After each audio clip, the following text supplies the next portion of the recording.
Welcome back, ایک بار پھر آپ کی خدمت میں حاضر ہے۔ آپ دیکھ رہے ہیں کہ ہم نے یہاں کراچی کے اسٹوڈیو میں سحری مکمل کر لی ہے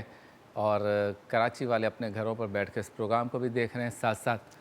سحری کا وقت جو قریب آ رہا ہے اس کی تیاری بھی ہو رہی ہے۔ ایک نیا سیگمنٹ اس بار ہم نے ان لمحات میں آپ کے لیے رکھا ہے۔ جتنے کلام آپ سنتے ہیں جس میں نعتیہ کلام کے آخر میں یا آخری شعر میں لفظ رضا آتا ہے، وہ امام احمد رضا خان کے کلام ہوتے ہیں اور ان کا ایک مجموعہ ہے ان تمام کلاموں کا، وہ ہے حدائق بخشش۔ تو حدائق بخشش کا ہم نے یہ سیگمنٹ رکھا ہے اور روزانہ کم و بیش اسی وقت مفتی محمد اسحاق مدنی صاحب ایک شعر یا ایک کلام کا انتخاب کریں گے اور اس سے متعلق گفتگو کریں گے۔ تو سیگمنٹ کا نام ہے حدائق بخشش کی برکتیں۔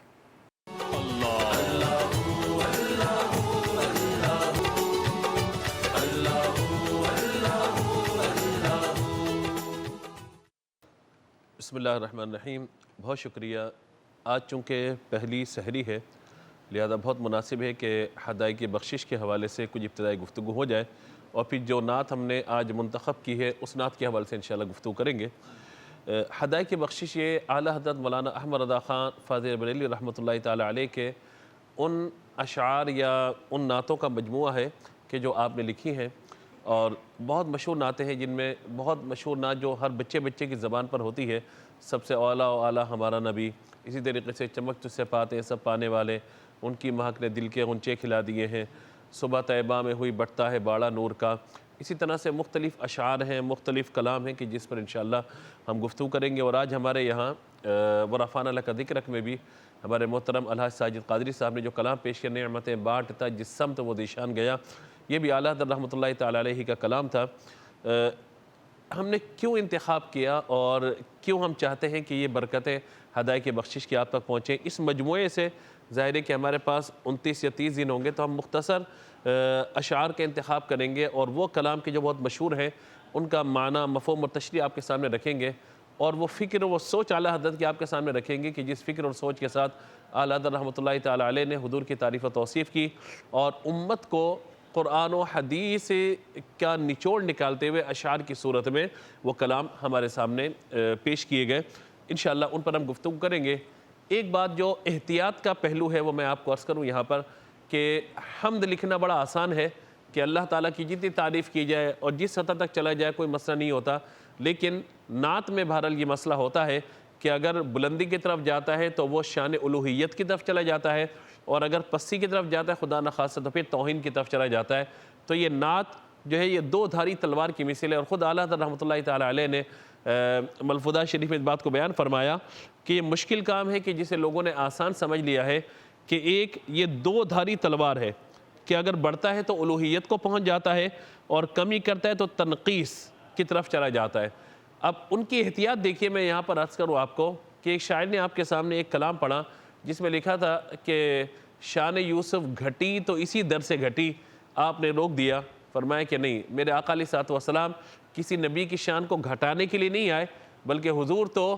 انبیاء کرام علیہ السلام کی شان کو بڑھانے کے لیے آئے ہیں۔ تو آپ نے اس مصرعے میں کچھ تصرف کیا اور کہا شان یوسف بڑھی تو اسی در سے بڑھی۔ تو یوں احتیاط کا سارا معاملہ ہے، اور خود آپ نے اپنے کلام میں یہ مصرع لکھا ہے، فرماتے ہیں کہ قرآن سے میں نے نعت گوئی سیکھی تاکہ رہے احکام شریعت ملحوظ، یعنی جو قرآن پاک کی آیات اور احادیث مبارکہ ہیں انہی کے مطابق اعلیٰ حضرت رحمۃ اللہ تعالیٰ علیہ کلام فرماتے ہیں۔ تو آج جس کلام کا ہم نے انتخاب کیا ہے بڑا دلچسپ کلام ہے کہ پہلے آپ ایک بات ثابت کرتے ہیں، ایک بات کہتے ہیں اور پھر اس کا انکار کر دیتے ہیں کہ نہیں یہ بھی نہیں وہ بھی نہیں، اور پس منظر کیا ہے کہ حضور صلی اللہ تعالیٰ علیہ وآلہ وسلم کی حسن و جمال کا تذکرہ،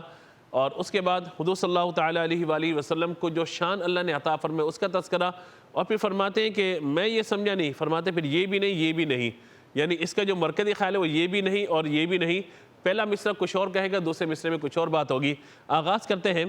رخ کہتے ہیں چہرے کو۔ حضور صلی اللہ تعالیٰ علیہ وآلہ وسلم کے چہرے مبارکہ کے حوالے سے آپ بات کرتے ہیں، فرماتے ہیں کہ رخ یعنی حضور کا چہرہ دن ہے یا مہر سما، یعنی حضور کا چہرہ دن ہے یا مہر سما آسمان کا چاند، فرماتے ہیں یہ بھی نہیں وہ بھی نہیں، یعنی حضور کا چہرہ مبارکہ جو ہے کیا وہ دن کی طرح روشن ہے یا آسمان کے چاند کی طرح روشن ہے؟ فرماتے یہ بھی نہیں وہ بھی نہیں، یعنی ان دونوں سے کہیں بہت زیادہ بہتر ہے۔ یہ بھی نہیں وہ بھی نہیں سے مراد کیا؟ ان دونوں سے کہیں زیادہ بہتر ہے۔ اور کہتے ہیں شب زلف یا مشک خطا، یہ بھی نہیں وہ بھی نہیں۔ شب زلف یعنی حضور صلی اللہ تعالیٰ علیہ وآلہ وسلم کی جو زلفیں، سیاہ زلفیں ہیں، کیا وہ رات کی طرح تاریک ہے ایک اعتبار سے؟ اور دوسرا مشک خطا کا مطلب ہوتا ہے خالص کستوری کی مہک، یعنی حضور کی زلفیں سیاہ ہیں اور ان سے خالص کستوری کی مہک آتی ہے۔ فرماتے نہیں یہ بھی نہیں وہ بھی نہیں، بلکہ ان دونوں سے کہیں بلندی پر حضور صلی اللہ تعالیٰ علیہ وآلہ وسلم کی زلفیں ہیں، یعنی اس حسن کو ہم بیان کر ہی نہیں سکتے، بس ایک خیال ہے جس کو بیان کیا جاتا ہے، پھر انکار کر دیتے کہ نہیں میرے خیال میں تو یہ، لیکن کہیں اس سے بڑھ کے حضور صلی اللہ تعالیٰ علیہ وآلہ وسلم کے چہرے کا حسن اور زلفوں کا حسن ہے۔ آگے فرماتے ہیں خورشید یعنی آسمان پر سورج موجود ہے، اور پھر کہتے ہیں کہ رات کو چاند بھی موجود ہے۔ اب سورج بھی روشن ہے، چاند بھی روشن ہے، یہ دونوں روشن ہیں بالکل، لیکن جب میرے آقا علیہ الصلوۃ والسلام نے اپنے چہرے انور سے نقاب ہٹایا تو کیا کیفیت ہوئی؟ فرماتے ہیں خورشید تھا کس زور پر،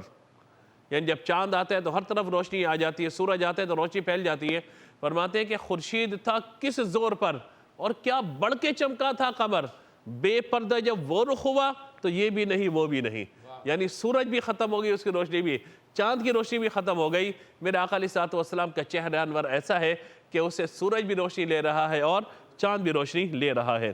اب حضور صلی اللہ تعالیٰ علیہ وآلہ وسلم کی بارگاہ میں ایک ناز کا انداز ہے، یعنی امتی کو اگر حضور صلی اللہ تعالیٰ علیہ وآلہ وسلم پر ناز ہے تو کس انداز سے ہے؟ فرماتے ہیں کہ بندہ گناہ کر جاتا ہے، اب وہ ڈر ہے اس کے دل میں کہ مجھے ان گناہوں کی سزا دنیا میں ملے گی، اگر دنیا میں بچ بھی گیا تو ایسا نہ ہو کہ قیامت کے دن میری پکڑ ہو جائے اور اللہ تبارک و تعالیٰ مجھے جہنم میں ڈال دے۔ لیکن پھر کہتے ہیں کہ ہاں گناہ تو ہو گیا، اپنے گناہ پہ نادم بھی ہوں، لیکن ڈر تو ہے۔ فرماتے ہیں کہ ڈر تھا کہ عصیاں کی سزا اب ہوگی یا روز جزا، یعنی یہ ڈر ہے، یہ خوف ہے کہ عصیاں کی سزا، گناہوں کی سزا مجھے کہاں ملے گی، دنیا میں مل جائے گی،